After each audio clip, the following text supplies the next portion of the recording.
Hello students, welcome back to my YouTube channel professor Shubham Tiwari. आज का जो कॉन्सेप्ट है हमारा, आज का जो टॉपिक है वो हमारा ओसीएम का चैप्टर नंबर 1 पिक किया है हमने।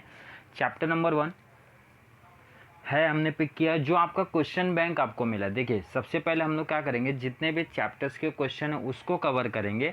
देन लास्ट में आपको ये बताएंगे कि ये जो पर्टिकुलर क्वेश्चन है आपको क्वेश्चन बैंक में कहाँ पे पूछे गए हैं और कितने मार्क्स के पूछे गए हैं।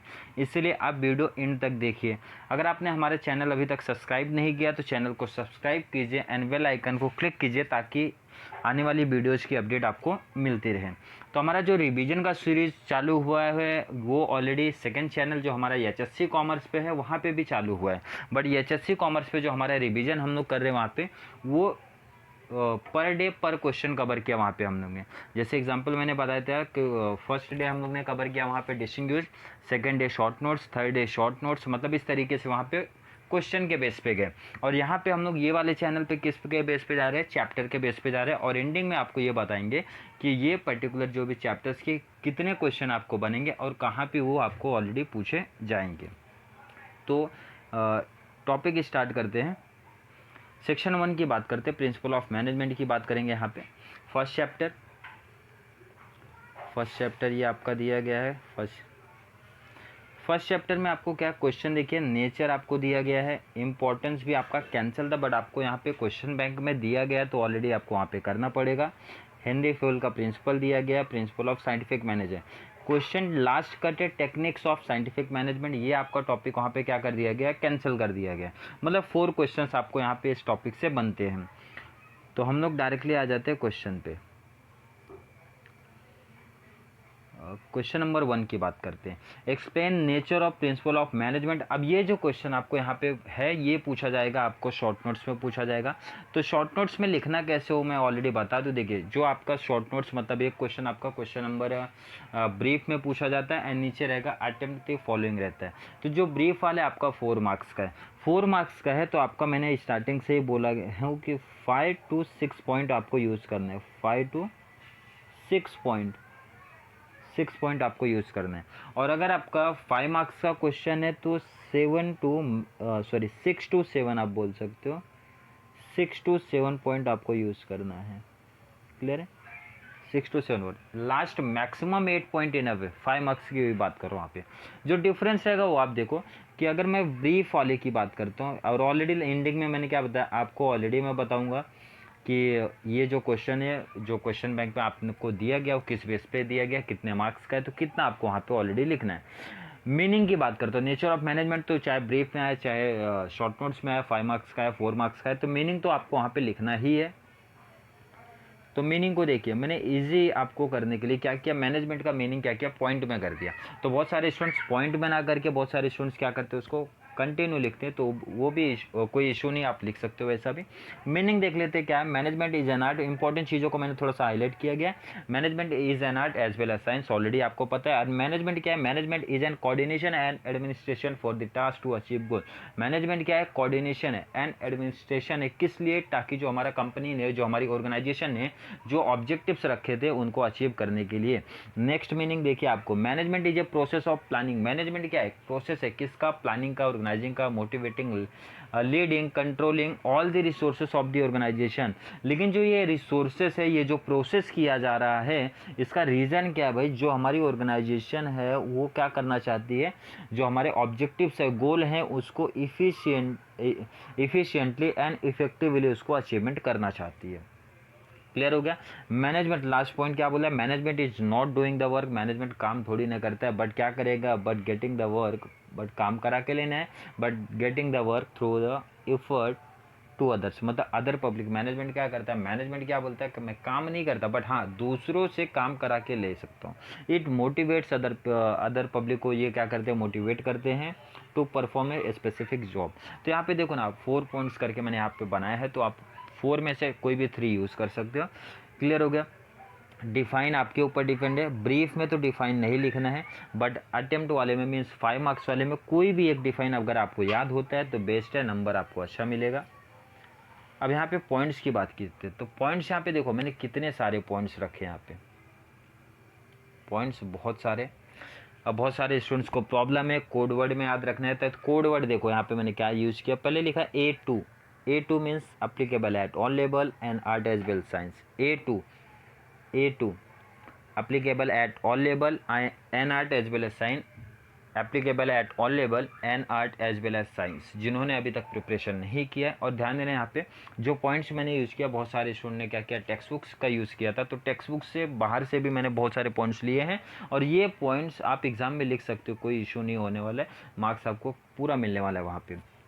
A2 मीन्स आपके ये A2। नेक्स्ट हमारा क्या दिख रहा है, F2 मीन्स हो गया फ्लेक्सिबिलिटी एंड फॉलोज प्रिंसिपल हो गया। नेक्स्ट आता है I2 means intangible innovation.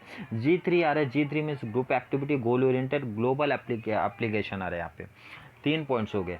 Last में HUM मीन्स हम, मैंने इसको पढ़ने के लिए बना दिया ताकि आपको थोड़ा सा इजी पड़े। हम मीन्स क्या होता है यहाँ पे देखिए, H मीन्स क्या है, help to coordination and control. Next है यूनिवर्सल एप्लीकेबल, एंड नेक्स्ट है management is a process. Clear है।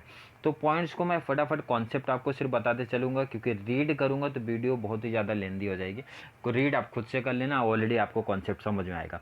Applicable at all level, points already क्या बता रहा है कि भाई ये जितने भी लेवल ऑफ मैनेजमेंट होते हैं वो होते हैं हमारे, means top level to lower level management जो होता है, ये सबके ऊपर अप्लाई करता है, सबके ऊपर अप्लाई करता है। क्लियर है। जो हमारे टॉप लेवल है, यहाँ पे सिंपल सा बोल देता हूँ कि जो भी मैनेजमेंट है वो फॉलो करना चाहिए, followed by managers eight all level, जितने भी टाइप्स के सब पे अप्लाई होना चाहिए। रीजन क्या देकर रखा है, this is because manager eight all level, ये लोग क्या करते हैं, डील करते हैं किसके साथ, अपने जो भी सबऑर्डिनेट्स होते हैं उनके साथ डील करते हैं, कैसे काम करा के लेना, उनको मोटिवेट भी करना है, लीडर के जैसा काम करने का वगैरह। देयरफॉर मैनेजर एट, सेम वही रीड किया, लिखा गया, आप रीड कर लेना वहाँ पे।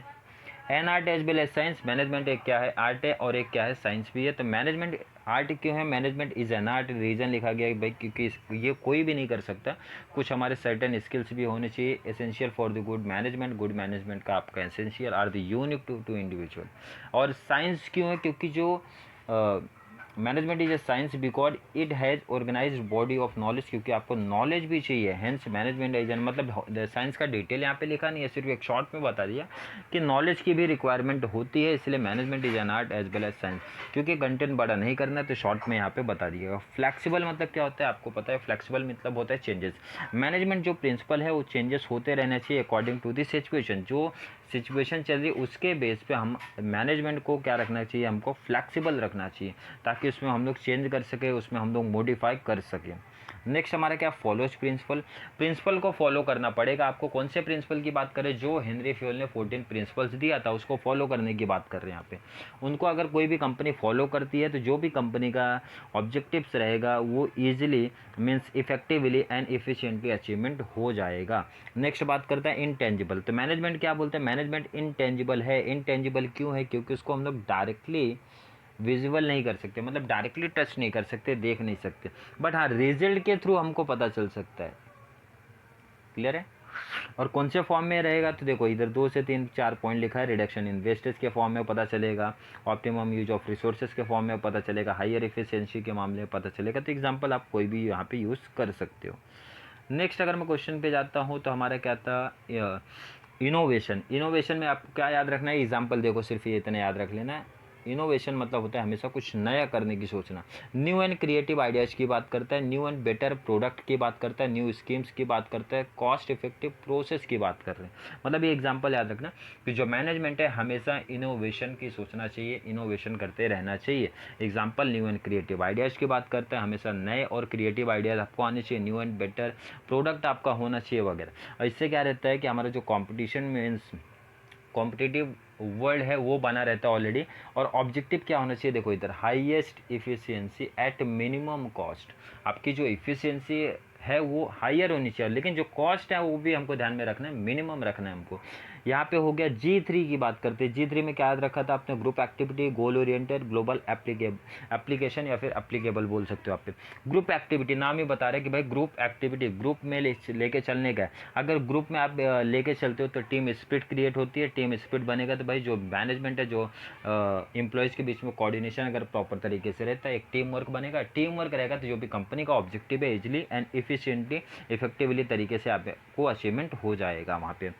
नेक्स्ट बात करते हैं गोल ओरिएंटेड। तो यहाँ पे ध्यान, नाम एग्जाम्पल बोल दिया, गोल ओरिएंटेड मतलब फोकस, किस पे होना चाहिए, अपने ऑब्जेक्टिव्स पे फोकस होना चाहिए। कोई भी एक्टिविटी में जो मैं परफॉर्म कर रहा हूँ, कोई भी एक्टिविटी जो मैं परफॉर्म कर रहा हूँ, तो मेरा ऑब्जेक्टिव क्या होना चाहिए, गोल ओरिएंटेड, मतलब कंपनी का जो टारगेट है वो ध्यान में रखना चाहिए। अब जैसे एग्जांपल भी मैंने इस पे दिया था, गोल ओरिएंटेड का मतलब होता है अभी हमारा टारगेट क्या है, ज़्यादा से अच्छा परसेंटेज लाना, या फिर बहुत सारे कॉमर्स वाले स्टूडेंट्स का भी यहाँ पे ऑब्जेक्टिव है कि पहले पासिंग का मार्क्स लेना।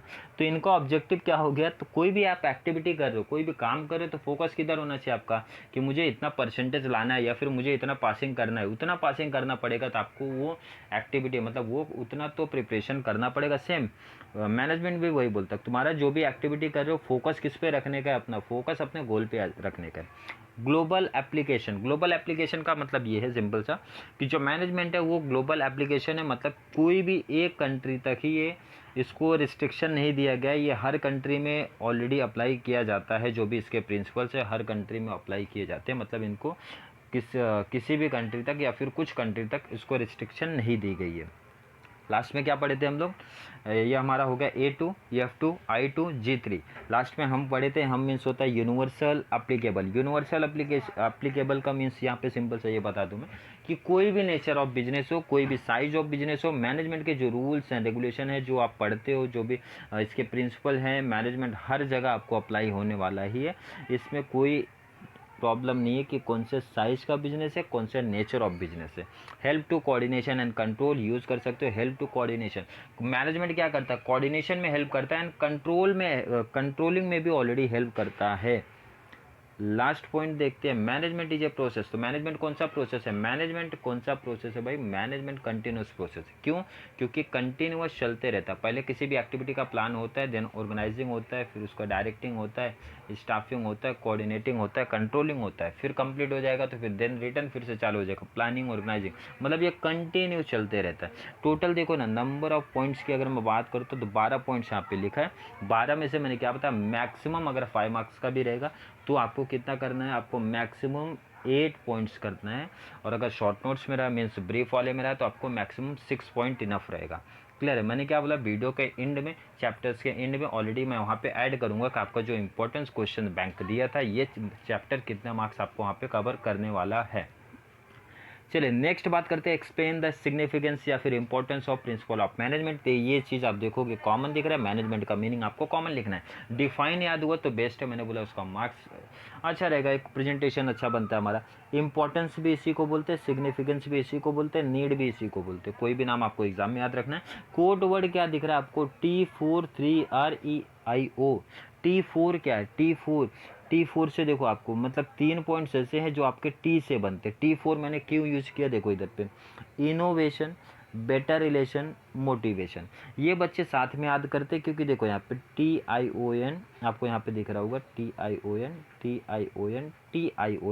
और ये टीम वर्क है, मतलब लाइन से याद भी हो जाएगा, क्योंकि इनका राइमिंग देखो कुछ तो ऐसा बन रहा है, innovation, better relation, motivation, rhyming के जैसा बन रहा है, इसलिए मैंने टी लिख दिया।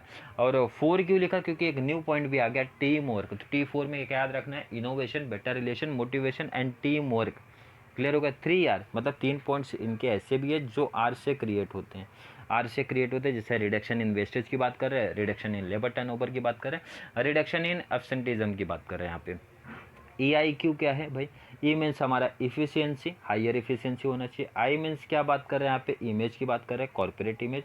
O means optimum use of resources की बात कर रहे हैं। क्लियर है। तो यहाँ पे देखो, यहाँ पे भी पॉइंट्स कितने रख दिए, 4 + 3 + 3 10 पॉइंट्स है, लेकिन करना कितना आपको, मैक्सिमम 8। तो 8 कोई भी आप सेलेक्ट कर सकते हो। इनोवेशन बताने की ज़रूरत नहीं है, ऑलरेडी हो चुका वहाँ पे। इनोवेशन की जब भी बात आएगी, इनोवेशन का मतलब क्या मैंने बताया, एग्जांपल देखो यहाँ पे मैंने हाईलाइट कर दिया। न्यू एंड क्रिएटिव आइडियाज़ की बात करते हैं, न्यू एंड बेटर प्रोडक्ट की बात करते हैं, न्यू स्कीम्स की बात करते हैं, कॉस्ट इफेक्टिव प्रोसेस की बात करते हैं यहाँ पे। बेटर रिलेशन, ये तो पॉइंट नाम ही बता रहे हो कि मैनेजमेंट का काम क्या है, बेटर रिलेशन बनाना। बेटर रिलेशन किसके बीच में बनाना, जो अभी हमारे एम्प्लॉयज़ हैं, जो भी हमारे अदर डिपार्टमेंट्स हैं, एम्प्लॉयज़ के बीच में, मैनेजमेंट के बीच में, जितने भी लेवल ऑफ मैनेजमेंट है उनके बीच में क्या करना है, बेटर रिलेशन बनाना। बेटर रिलेशनशिप बनाने से क्या होता है, देखो टीम वर्क होता है, और टीम वर्क क्या रहता है, इससे कंपनीज में इजीली सक्सेस मिल जाती है। मोटिवेशन, नाम ही बोल रहा है मोटिवेशन, मोटिवेट करना है किसको, एम्प्लॉय को मोटिवेट करने का, ताकि जो परफॉर्म कर रहे हैं वो इफिशिएंटली इफेक्टिवली तरीके से करें। अभी इस टाइम पे क्या करते हैं, हर टीचर स्टूडेंट्स को क्या करेंगे, मोटिवेट करेंगे, ताकि वो स्टूडेंट्स क्या करें, पढ़ाई करना चालू कर दे और पासिंग मार्क्स एटलीस्ट लेके ही आ जाए। एग्जाम्पल दे के रखा है, प्रिंसिपल ऑफ रेम्यूनरेशन की बात कर रहा है, management to pay at the right salary, otherwise incentive to the incentive to the employees, मतलब अगर जो भी हमारे एम्प्लॉय है उनको टाइम पे आप पेमेंट कर दो, अगर एक्स्ट्रा उन्होंने मेहनत किया, एक्स्ट्रा आपका जो भी टारगेट्स था वो अचीव किया, तो उनको इंसेंटिव्स वगैरह भाई प्रोवाइड कर दो वहाँ पे। टीम वर्क ऑलरेडी पता है, टीम वर्क क्या होता है, टीम वर्क मतलब हमारा ये होता है कि टीम वर्क, मैनेजमेंट का ये काम है कि टीम वर्क लाना, टीम वर्क को डेवलप करना, जितना ज़्यादा टीम वर्क बनेगा उतना ज़्यादा टीम स्पिरिट क्रिएट होगा।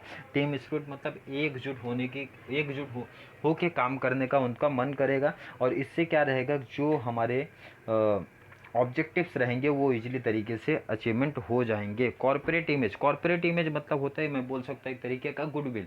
अभी मैनेजमेंट का काम क्या है, ये भी ध्यान में रखना है कि कंपनी का गुडविल मार्केट में बनना चाहिए। तो कंपनी का गुडविल मार्केट में कैसे बनेगा, जब आप अच्छे से परफॉर्म करेंगे अपने ऑर्गेनाइजेशन में, तो जब आप अच्छे से रिडक्शन इन वेस्टेज में करोगे, तो जब आप ऑप्टिमम यूज ऑफ रिसोर्सेज करोगे, तो जब आप एक बेटर रिलेशन बना के रखोगे ऑर्गेनाइजेशन में, तो बहुत सारे पॉइंट्स यहाँ पे बनते हैं। तो ये आपका कॉर्पोरेट इमेज का पॉइंट होगा।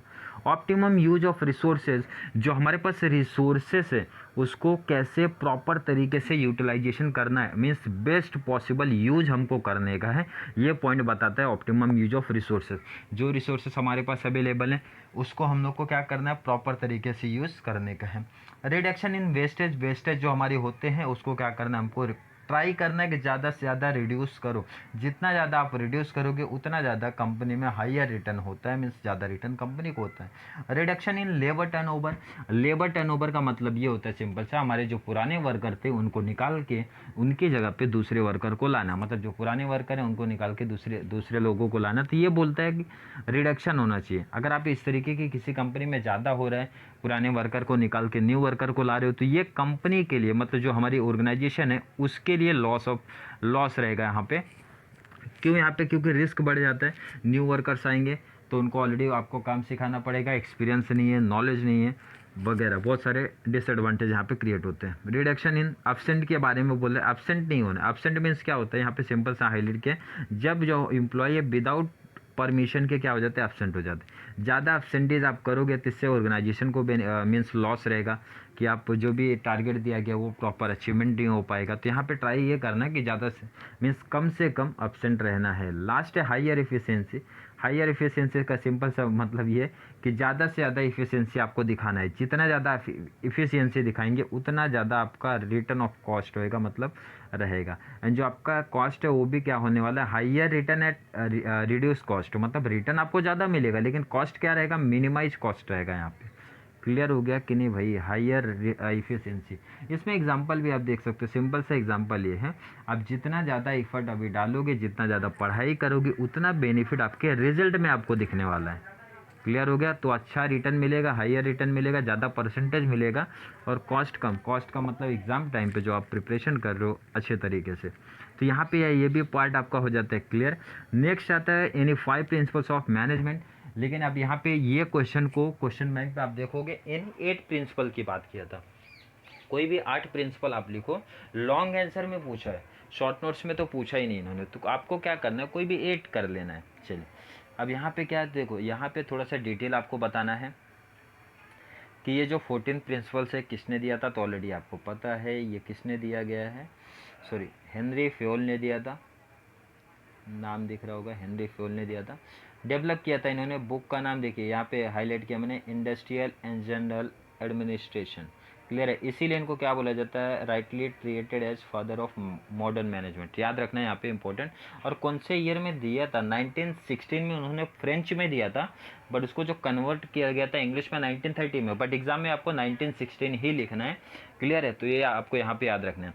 अब यहाँ पे क्या करना है, कोड वर्ड तो दिया है बट कोड वर्ड से बेस्ट है आप 2-4 बार रीड कर लोगे, ऑलरेडी आपको ये टॉपिक क्लियर हो जाएगा। क्लियर है, नहीं तो प्रॉब्लम बहुत सारा हो जाएगा, बहुत सारे स्टूडेंट्स को पढ़ने में कोड वर्ड ज़्यादा कोड वर्ड देने से प्रॉब्लम भी क्रिएट हो सकता है। इसलिए क्या करना, आप 8 प्रिंसिपल कोई भी सेलेक्ट कर सकते हो आप। तो मुझे जो इजी लगा है वो मैं सेलेक्ट करता हूँ। डिवीजन ऑफ वर्क मुझे ठीक लगा है, अथॉरिटी एंड रिस्पॉन्सिबिलिटी मुझे ठीक लग रहा है, डिसिप्लिन भी ठीक है, यूनिटी दोनों का ठीक है, एंड नेक्स्ट हमारा रेम्यूनरेशन ठीक है, स्केलर चेन भी सही है, ऑर्डर भी सही है, इक्विटी भी सही है। तो इतने पॉइंट्स को मैंने यहाँ पे सेलेक्ट किया है, इतने पॉइंट्स मैं एक्सप्लेन करूँगा। काउंट कर लेते हैं तो 1 2 3 4 5 6 7 8 9, 9 को सेलेक्ट किया है। तो आपको एग्जाम में कितना करना है, आपको 8 करना है, लॉन्ग आंसर में आया तो। चलो, तो डिवीजन ऑफ वर्क की बात करते हैं, नाम ही बता रहे डिवीजन ऑफ वर्क। वर्क को आप डिवाइड कर दो, वर्क को आप क्या करो, डिवाइड कर दो इंडिविजुअल्स के बीच में, डिपार्टमेंट्स के बीच में। सिंपल सा बोला जाता है, मस्ट बी डिवाइडेड, डिवाइडेड ही करना है, इंडिविजुअल के बीच में कर दो या डिपार्टमेंट्स के बीच में कर दो। अगर आप काम को डिवाइड करते हो, वर्क को डिवाइड करते हो, तो इससे काम में क्या आता है भाई, स्पेशलाइजेशन आता है। क्लियर है। और जो मैनेजर रहता है कॉन्सेंट्रेट कर सकता है इफेक्टिवली तरीके से। तो नेक्स्ट यहाँ पे क्या बोलता है, जो काम है डिवाइड करने की बात कर रहे हो, किस किस टाइप में बोल रहा है भाई, वो फिनेंशियल भी बोल रहा है, टेक्निकल भी बोल रहा है, अकाउंटिंग भी बोल रहा है, मतलब जो भी चीज़ें हैं सबको डिवाइड करना चाहिए। नेक्स्ट बढ़ते हैं पॉइंट नंबर 2 पे, अथॉरिटी एंड रिस्पॉन्सिबिलिटी की बात करते हैं। अथॉरिटी एंड रिस्पॉन्सिबिलिटी में क्या बोला गया था, दोनों के बीच में बैलेंस होना चाहिए। There should be a balance, balance होना चाहिए बिटवीन अथॉरिटी एंड रिस्पॉन्सिबिलिटी। अगर आप किसी को अथॉरिटी ज़्यादा देते हो, मीन्स अथॉरिटी पहले क्या होता है वो बता दो। अथॉरिटी इज द पावर और right to take decision. Authority क्या है, सिंपल सा अधिकार है। अधिकार मीन्स क्या होता है कि कोई भी डिसीजन मैं ले सकता हूँ। एंड रिस्पॉन्सिबिलिटी क्या बनता है, रिस्पॉन्सिबिलिटी क्या है, obligation for the accepting the authority. Authority जो दिया गया उसको एक्सेप्ट करने को क्या बोलते हैं हम लोग, रिस्पॉन्सिबिलिटी बोलते हैं। बोला गया था बैलेंस होना ही चाहिए, मस्ट भी इक्वल होना चाहिए। बट अगर ऐसा नहीं है, अगर अथॉरिटी इज मोर देन, अगर आपको अथॉरिटी ज़्यादा मिल गई है तो रिस्पॉन्सिबिलिटी का मैनेजर क्या करेगा, मिसयूज़ कर लेगा। क्या करने वाला है, मिसयूज़ करेगा। सिंपल सा, अगर आप राइट्स किसी को ज़्यादा दे रहे हो, अधिकार किसी को ज़्यादा दे रहे हो, तो उसका वो मिसयूज़ कर सकता है। और अगर उसका अपोजिट है, रिस्पॉन्सिबिलिटी आपका ज़्यादा है, अथॉरिटी आपको कम है, अब मैंने जिम्मेदारी आपको ज़्यादा दे दी, अथॉरिटी आपको कम दी, तो वो बंदा क्या होने वाला है, फ्रस्ट्रेशन होने वाला है। डिसिप्लिन पॉइंट ही बता रहे हैं, डिसिप्लिन जो भी रूल्स एंड रेगुलेशन बनाए गए हैं वो सब लेवल ऑफ मैनेजमेंट को फॉलो करने हैं। मतलब जो भी फॉलो करना है, मेंटेन करना है, रूल्स एंड रेगुलेशन जो बनाई गई है ऑर्गेनाइजेशन के द्वारा, जितने भी एम्प्लॉयज़ हैं सबको वहाँ पे फॉलो करना है। और सबको क्या, top level to lower level को सबको फॉलो करने का है। क्लियर है। अगर डिसिप्लिन आप फॉलो करोगे तो इससे क्या होने वाला है, discipline help to achieve the goal in the organization. Clear है। तो इस तरीके से डिसिप्लिन भी का हो गया कवर आपका। यूनिटी ऑफ कमांड की बात करते हैं। यूनिटी ऑफ कमांड सिंपल सा लाइन पढ़ देता हूँ मैं, क्या बोलते हैं ये, हेनरी फुएल ने क्या सजेस्ट किया था, जो ऑर्डर आप एक्सेप्ट करते हो, जो ऑर्डर आप लेते हो, किससे लेने का, वन सुपीरियर से लेने का। और जो रिपोर्ट भी आप सबमिट करते हो ना, वो भी वन सुपीरियर को ही आप सबमिट करो। सिंपल सा बोलते हैं, सिंपल सा कॉन्सेप्ट है। आप ऑर्डर एक सुपीरियर से लो और एक्सेप्ट भी उसी ऑर्डर सुपीरियर को करो या फिर एक ही सुपीरियर को करने का। तो इससे ऑर्गेनाइजेशन में कोई कन्फ्यूजन नहीं आता, कोई प्रॉब्लम्स नहीं आता। यूनिटी ऑफ डायरेक्शन, डायरेक्शन का सिंपल सा बोलता है one head and one plan. एक प्लान रहेगा तो उसको डायरेक्शन कौन देने वाला, एक ही बंदा देगा। अलग अलग सुपीरियर अगर डायरेक्शन देंगे, अलग अलग मैनेजर अगर डायरेक्शन देंगे, तो इससे जो भी एम्प्लॉय रहेंगे वो कन्फ्यूजन में आ जाएंगे। सिंपल सा मैंने बताया था कॉन्सेप्ट कि जैसे मैं ओसीएम जो आपको यहाँ पे करा के दे रहा हूँ, मेरा मेथड अलग है, आपके जो कॉलेज के प्रोफेसर हैं उनका मेथड अलग है, आपके जो क्लासेस के सर हैं उनका मेथड अलग है। तो अगर आप सबको फॉलो करोगे तो आप खुद सोचो, आप क्या हो जाएगा, कन्फ्यूजन में आ जाएंगे कि किसको फॉलो करना है, कौन आपको सही गाइड कर रहा है, कौन आपको गलत गाइड कर रहा है वहाँ पे। तो सिंपल सा लॉजिक है, आप एक को फॉलो करो, जो आपको लग रहा है हाँ ये परफेक्ट है, तो उनको आपको फॉलो करना चाहिए। मतलब इसी को बोलते हैं unity of direction. Similar activity हो रही है, अब यहाँ पे तो मैंने एग्जांपल ये दिया, बट कंपनी की बात करते हैं। कंपनी में अगर कोई सेम काम हो रहा है, सिमिलर एक्टिविटी हो रहा है, तो उसको डायरेक्शन कितने लोगों को देना चाहिए, सिंपल सा आंसर, एक ही बंदे को डायरेक्शन देना चाहिए। अगर बहुत मीन्स एब्सेंस है तो क्या हो जाएगा, कन्फ्यूजन हो जाएगा एम्प्लॉयज़ के बीच में। तो यहाँ से 5 पॉइंट्स मैंने कंटिन्यू कवर किया था। नेक्स्ट क्या बोला था, रेम्यूनरेशन को सेलेक्ट करो। रेम्यूनरेशन मीन्स होता है हमारे जो भी वेजेस एंड सैलरीज की बात हो रही है, फेयर होना चाहिए जो एम्प्लॉय को मिलता है, और मोस्ट इंपॉर्टेंट है उनको टाइम पे मिलना चाहिए। अगर टाइम पे देते हो तो एम्प्लॉय भी क्या होते हैं, खुश होते हैं कि हमने जो काम किया भाई, हमारा सैलरी था, वेजेस था, वो क्या हो गया, टाइम पे मिल गया। और जो सैलरीज एंड वेजेस आप प्रोवाइड करो, किसके बेस पे प्रोवाइड करो, CLI के बेस पे एंड वैल्यू ऑफ एम्प्लॉय के बेस पे, कि जो एम्प्लॉय उसकी वैल्यू यहाँ पे क्या है। और बोलते हैं भाई तुमको सिर्फ सैलरी एंड वेजेस ही नहीं प्रोवाइड करना, कुछ ट्राई करना है, एक्स्ट्रा भी बेनिफिट उनको प्रोवाइड हो। जैसे एग्जाम्पल की बात करते हैं, प्रॉपर वर्किंग कंडीशन उनको प्रोवाइड करना चाहिए, कैंटीन फैसिलिटी भी प्रोवाइड करो, आप रिक्रिएशन एंड वेलफेयर फैसिलिटी भी प्रोवाइड करो उधर पे। तो इस तरीके से यहाँ पे टॉपिक्स कवर हो जाता है। स्केलर चेन की बात करते हैं तो यहाँ पे मैंने डायग्राम वाला पार्ट नहीं लिया, बट सिंपल सा मैं ये बोल देता हूँ कि क्या होता है ये। तो डायग्राम आप खुद से ड्रॉ कर सकते हो। ये क्या बोलता है, it refers to a line of command which runs from top level to lower level management. Scalar chain जो नाम ही बोला चेन, तो ये चेन बनती है between top level to lower level के बीच में। अब यहाँ पे एग्जाम्पल मैंने डायग्राम ड्रॉ नहीं किया तो प्रॉपर आपको समझ में नहीं आएगा। तो डायग्राम ड्रॉ करके आपको क्या करना है, ये रीड कर लेना, आपको इजीली पे ऑलरेडी समझ जाएगा। ये सिंपल सा समझ लेना कि एक लिंक है between top level to lower level के बीच में। नेक्स्ट कौन सा पॉइंट सेलेक्ट किया था हम लोग ने, ऑर्डर सेलेक्ट किया था, इक्विटी सेलेक्ट किया था। ऑर्डर में क्या पढ़ा, ऑर्डर का मतलब अब यहाँ पे वर्डिंग पे नहीं जाना, ऑर्डर ऐसा ऑर्डर यहाँ पे नहीं मिलने वाला है। ऑर्डर मीन्स ये बोलता है, सिंपल सा लाइन में इंपॉर्टेंट बताता हूँ क्या है, there should be place for everything and everything should be in its place. मतलब सिंपल से बोलना चाहते हैं भाई there should be place for everything, हर चीज़ के लिए आपको वहाँ पे ऑर्गेनाइजेशन में प्लेस है, and everything should be in its place, और हर चीज़ अपने प्लेस पे होनी चाहिए वहाँ पे। Hence this principle require for the, तो इसीलिए ये प्रिंसिपल क्या बोलता है भाई, अगर सही बंदे को सही जगह रख दो, सही सामान को मीन्स मशीन हो गई या फिर जो भी रिसोर्सेस हो उनको भी प्रॉपर जगह पे रखने का उधर पे। इक्विटी की बात कर रहे हैं, इक्विटी होना चाहिए, इक्विटी होना चाहिए, किसकी बात करें, खास करके जो हमारे ट्रीटमेंट ऑफ द एम्प्लॉय की बात कर रहे हैं, जो हमारे सबऑर्डिनेट्स हैं उनको लेके बात कर रहे हैं। मतलब कोई पार्शियलिटी नहीं करना है आपको, ट्रांसफ़र के केस में, प्रमोशन के केस में, सैलरी के पेमेंट के, मतलब इक्विटी रखना है, ऐसा यहाँ पे बोला गया है। चलिए नेक्स्ट बात करते हैं साइंटिफिक मैनेजमेंट।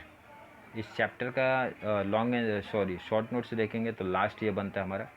तो एग्जाम में क्या बोला गया, आपको एनी 4 ही पूछेंगे, वहाँ पे हाईलाइट भी कर दिया उन्होंने एनी 4, बट मैं आपको 6 पूरा बताऊंगा, आपको जो भी इजी लगता है वो आप वहाँ पे सेलेक्ट कर लेना। अब जो साइंटिफिक मैनेजमेंट थोड़ा सा डिटेल देखते हैं। साइंटिफिक मैनेजमेंट को दिया किसने है, FW टेलर ने दिया था। अब वो कहाँ पे काम करते देखो, इसीलिए उनको क्या बोला जाता है, फादर ऑफ साइंटिफिक मैनेजमेंट बोला जाता है। जिन्होंने अपना कैरियर किधर स्टार्ट किया था, अपना अमेरिकन में स्टार्ट किया, मीन्स अमेरिका में आपका स्टार्ट किया था, वहाँ पे साइंटिफिक एक्सपेरिमेंट वगैरह किया था।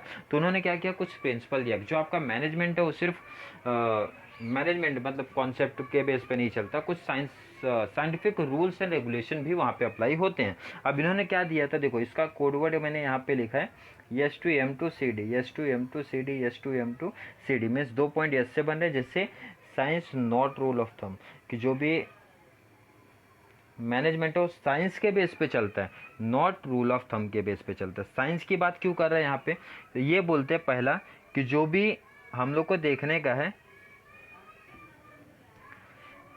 जो भी यहाँ पे क्या बोला गया, सिंपल सा एग्जांपल मैं देख लेता हूँ क्या लिखा है यहाँ पे, एग्जांपल आप देख लो समझ जाओगे। To find out the best way to do a particular job, एक पर्टिकुलर जॉब करने के लिए कौन सा बेस्ट ऑप्शन है मेरे पास 2 से 3 ऑप्शन है, बट उसमें से बेस्ट कौन सा है वो हमको बताने का है। To determine how much work can be employ perform a day, एक एम्प्लॉय एक दिन में कितना वर्क कर रहा है, कितना आपका काम करके दे रहा है, वो भी वहाँ पे देखना है।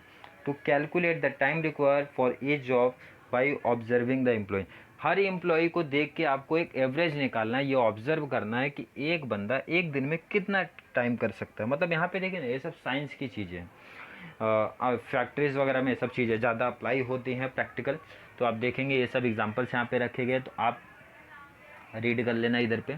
नेक्स्ट देखो, S2 मीन्स हो गया क्या, science not rule of thumb. Second S means क्या है, साइंटिफिक सिलेक्शन, जो आपका सिलेक्शन का मेथड होना चाहिए कौन सा होना चाहिए, साइंटिफिक मेथड होना चाहिए, मतलब प्रॉपर सही बंदे को सही जॉब अपने को देने का है, उसकी एबिलिटी के बेस पे, उसके स्किल्स के बेस पे, और उसके बाद उसको ट्रेनिंग भी देना है, हमको ट्रेनिंग भी देना है, मतलब टेस्ट एंड इंटरव्यूज़ वगैरह भी हमारे होंगे, ट्रेनिंग भी देना है, ताकि उनका जो स्किल है उसमें इंप्रूवमेंट होना चाहिए, उनको जो एटीट्यूड है उसमें भी चेंजेस होना चाहिए, सोशल बिहेवियर्स वगैरह में भी डेवलपमेंट्स वगैरह आना चाहिए। तो पॉइंट्स देखो 5 पॉइंट्स लिखा है, रीड कर लेना, सेम वही चीज़ जो मैंने बताया वो लिखा है। यस टू कंप्लीट हो गया, M two and C D. तो पहले मैं सी डी का एक्सप्लेन करता हूँ। Cooperation between management and employ, नाम ही बोला कोऑपरेशन, कोऑपरेशन लेके चलना है, कोऑपरेशन बना के चलना है बिटवीन मैनेजमेंट एंड एम्प्लॉय, मैनेजमेंट और एम्प्लॉयज के बीच में। वहाँ पे आपको क्लियर है, रीड कर लेना, जो मैंने बताया वही है। डिवीजन ऑफ रिस्पॉन्सिबिलिटी बोलते हैं जो रिस्पॉन्सिबिलिटी है उसको क्या करो आप डिवाइड कर दो। अगर हर बंदा अपना रिस्पॉन्सिबिलिटी समझने लगेगा तो इससे मैनेजर को बेनिफिट होएगा। क्लियर है, जैसे सिंपल सा एग्जांपल मैंने बताया था, क्लासेस में अगर हर बंदा हर स्टूडेंट्स अपनी रिस्पॉन्सिबिलिटी समझने लगेगा, भाई तो हमको इतने टाइम रिवीजन की जरूरत नहीं है, हमको इतने टाइम हर एक इंडिविजुअल स्टूडेंट्स के पीछे जाके ऑलरेडी मतलब उनको इतना फोकस नहीं करना पड़ेगा। अगर उनको खुद की अगर उनको ऑलरेडी उन्होंने अपना रिस्पॉन्सिबिलिटी डिवाइड कर लिया होता कि सर ने इतना टॉपिक्स कराया तो हमको भी इतना टॉपिक्स करना है। क्लियर है, सिंपल सा बोलना चाहते हैं भाई। नहीं तो हमारे स्टूडेंट्स के जैसा हमारे स्टूडेंट तो रिस्पॉन्सिबिलिटी डिवाइड नहीं करते, सर के भरोसे बैठते हैं, सर हैं पास करा देंगे। क्लियर है, तो आप लोग ऐसा किसी के ऊपर डिपेंड ना रहो, खुद के बेस पे करना है आपको। नेक्स्ट क्या बात करते हैं यहाँ पे, सी डी कम्प्लीट हो गया, मीन्स लास्ट क्या था अपना सेकेंड एम टू था। M two means mental revolution की बात करता है। मेंटल रिवोल्यूशन में क्या बोला गया था, खास करके आपका एटीट्यूड एम्प्लॉय और मैनेजमेंट दोनों को लेके देखा जाता है। अभी बहुत टाइम पे ये प्रैक्टिकल बात है भाई, बहुत सारे मैनेजर एम्प्लॉय से एटीट्यूड में बात करते हैं पोस्ट को लेके, मतलब उनका जो लेवल रहता है वो लेके। लेकिन यहाँ क्या बोला गया, दोनों लोग को अपने ऑर्गेनाइजेशन पे फोकस रखना है, दोनों लोग की वजह से ऑर्गेनाइजेशन को बेनिफिट मिलना चाहिए, इसलिए दोनों को क्या करना है, दोनों को डिसिप्लिन में रहना है, दोनों को कोऑर्डिनेशन भी बना के रखना है। जैसे मैनेजमेंट का काम क्या बनता है, उनको प्रोवाइड करना good working condition and motivate करते रहना, एज ए लीडर सपोर्ट भी करते रहना है। एंड उनको जो फेयर, जो उतना काम करके दे रहे हैं आपको, काम ऑर्गेनाइजेशन के लिए काम करके जो दे रहे हैं, तो उनको जो रेम्यूनरेशन आप पेमेंट कर रहे हो वो फेयर होना चाहिए, और हमेशा motivate as a leader support करते रहना चाहिए। अब वर्कर का क्या काम बनता है, वर्कर का काम ये बनता है जो डिसिप्लिन बना रहे, डिसिप्लिन है, आप कंपनी आपको इतना पेमेंट कर रही है तो आप डिसिप्लिन में रहो, एंड कंपनी को लेके लॉयल रहना चाहिए आपको, मतलब प्रॉपर काम करके उनको देना चाहिए। तो ये दोनों को बेनिफिट वहाँ पे मिलता है। Last, maximum prosperity for employer and employ. अब यहाँ पे दोनों की बात करते हैं कि भाई एम्प्लॉयर एंड एम्प्लॉय दोनों को दिखाना है, मैक्सिमम प्रॉस्पेरिटी की बात कर रहे हैं। जैसे एग्जांपल की बात कर रहे हैं यहाँ पे, क्या सिंपल सा, वर्कर को क्या करना है यहाँ पे, make optimum use of resources, जो भी आपके पास रिसोर्सेज यहाँ पे है उसको आपको प्रॉपर तरीके से यूटिलाइजेशन करना है, मीन्स ज़्यादा वेस्टेज आपको वहाँ पे नहीं करना है।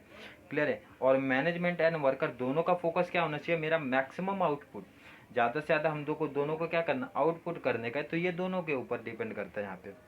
और क्या क्या दिया गया, maximum output and optimum use of resources will bring, अगर दोनों आप देखोगे तो इसकी वजह से कंपनी को बहुत सारा बेनिफिट मिलता है, बहुत सारा प्रॉफिट्स वगैरह मिलता है, बहुत सारा प्रॉफिट मिलेगा, एक्सेस प्रॉफिट मिलेगा। तो जो हमारे एम्प्लॉयज़ हैं, वर्कर हैं, उनको भी वेजेस एंड इंसेंटिव्स वगैरह भी प्रोवाइड होता है। Last question, techniques of scientific management, ये आपका क्या हुआ है, कैंसल।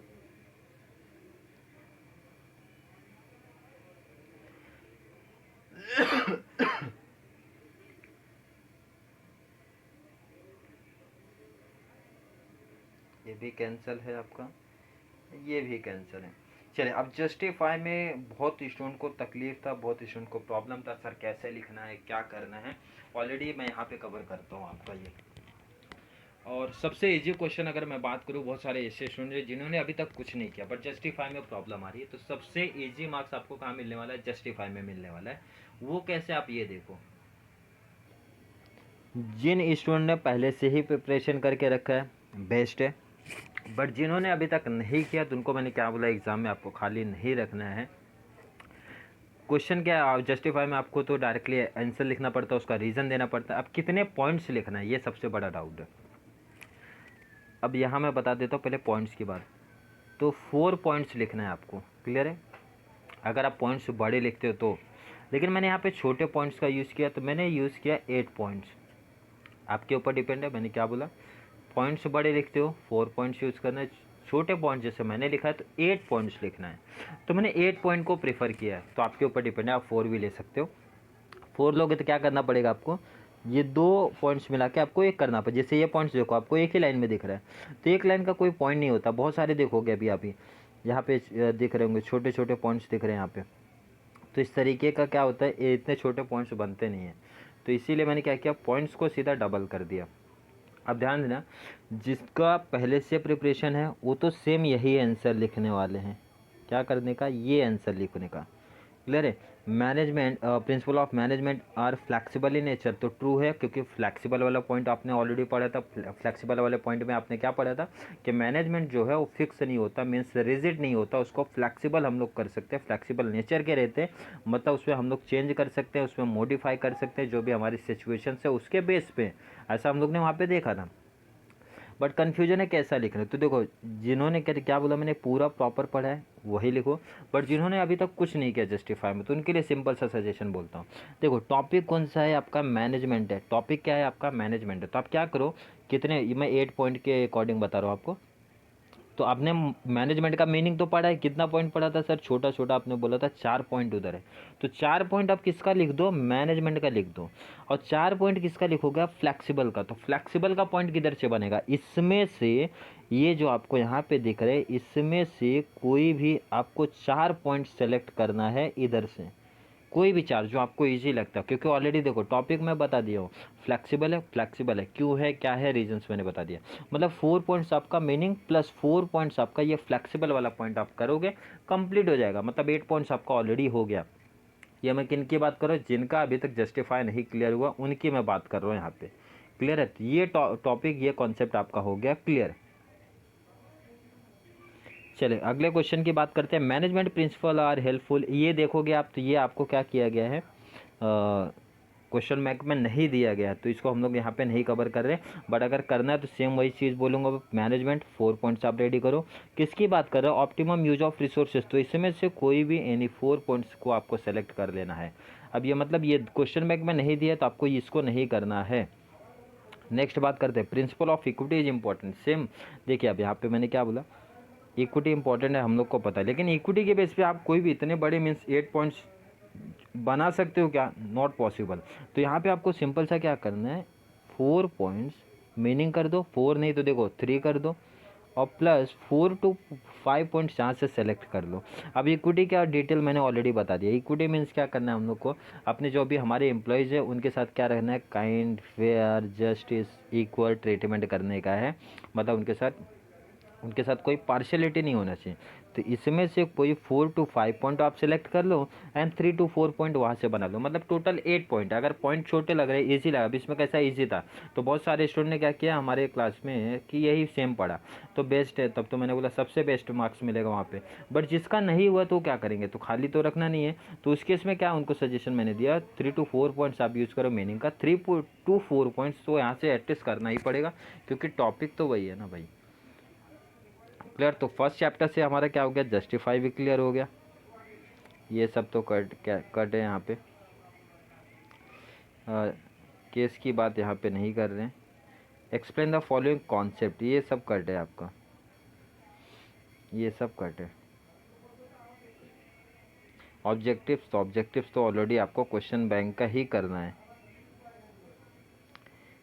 चलिए कॉन्सेप्ट 2 मार्क्स का आपका क्या है वो भी मैं बात कर देता हूँ। 2 मार्क्स में ये पूछा गया, principle of unity of command के बारे में पूछा गया, इसके बारे में बताओ। तो क्या करना है आपको, principle of unity of command लिख के ये दोनों पॉइंट आपको यूज़ कर देना है। क्लियर, 2 लिखा, 2 मार्क्स मिल जाएगा यहाँ पे। तो यूनिटी ऑफ कमांड में क्या करना है, सिंपल सा 2 मार्क्स का ही पूछा गया।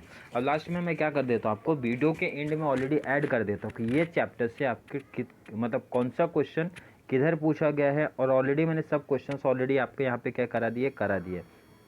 ठीक है, तो बहुत सारे स्टूडेंट्स को ऑलरेडी ये नोट्स मैंने प्रोवाइड कर दिया है व्हाट्सअप के थ्रू एंड टेलीग्राम के थ्रू। इसके लिए कोई चार्जेस नहीं है। अगर आप हमारे चैनल पे न्यू हैं तो चैनल को सब्सक्राइब करना। अगर आपको ये पीडीएफ चाहिए तो आप मेरा कॉन्टैक्ट नंबर जो आपका यहाँ पे दिखेगा, कॉन्टैक्ट नंबर ऑलरेडी मैंने यहाँ पे देखो आपको दिख रहा है, ये हमारा व्हाट्सअप नंबर है। आप मुझे व्हाट्सअप करके ये पीडीएफ, ये चैप्टर का पीडीएफ आपको मिल जाएगा। अदर सब्जेक्ट या फिर अदर टॉपिक्स का जितना भी नोट्स मेरे पास प्रोवाइड है, जितना भी नोट्स आपको चाहिए वो ऑलरेडी आपको वहाँ पर मिल जाएगा। सेकंड चैनल को भी सब्सक्राइब कीजिए, एचएससी कॉमर्स वाला चैनल जो हमारा है, क्योंकि वो चैनल पे भी आपको ऑलरेडी क्या होगा, अगर यहाँ पे अपने चैप्टर के बेस पे किया तो वहाँ पे उसका एडवांटेज मिलेगा कि ये जब शॉर्ट नोट्स वाले क्वेश्चन वहाँ पे चलेंगे तो ऑलरेडी वहाँ पे भी आपका रिवीजन होता रहेगा। क्लियर, तो दोनों जगह पे आपका बेनिफिट वहाँ पे मिलने वाला है। तो नेक्स्ट हम लोग बात करेंगे चैप्टर नंबर 2 की बात करेंगे, फंक्शन ऑफ मैनेजमेंट की बात करेंगे। अगर आपको वीडियो हेल्पफुल लगती है तो अपने फ्रेंड्स को ज़्यादा से ज़्यादा शेयर करो, ज़्यादा से ज़्यादा लाइक करो, और कौन से चैप्टर्स में आपको इश्यू हो रहा है या कोई प्रॉब्लम्स हो रही है तो उसके बारे में भी आप मुझे कमेंट्स कीजिए। ओसीएम के ऑलरेडी इंपॉर्टेंट क्वेश्चंस की मैंने बात किया है, प्रीवियस वीडियो में मैंने वही बात किया था कि आपको लिमिटेड क्वेश्चंस ही पढ़ने हैं। क्वेश्चन बैंक से भी आप देखोगे तो भी आपके लिमिटेड क्वेश्चन ही पढ़ने हैं। क्लियर है? अगर आपने हमारा वो वीडियो नहीं देखा तो उसका लिंक आपको डिस्क्रिप्शन में मिलेगा। डिस्क्रिप्शन में जाके आप क्या करना, लिंक पहला प्रीवियस देख लो, कितने कितने क्वेश्चंस आपको करने हैं, तो आपका बेस्ट रहेगा। ऑलरेडी देखो चैप्टर नंबर 1 मैंने करा दिया। चैप्टर नंबर 1 में कोई चीज़ ऑप्शन नहीं रख रही है, आपको जितना मैंने कराया कंप्लीट करना है। क्लियर हो गया? तो मैंने वहाँ पे ऑलरेडी बात किया कौन कौन से चैप्टर्स इंपॉर्टेंट है, कौन कौन से चैप्टर्स कवर हुए हैं ऑलरेडी। तो चलिए, अगर वीडियो हेल्पफुल लगी हो तो ज़्यादा से ज़्यादा शेयर करिए। Thank you so much.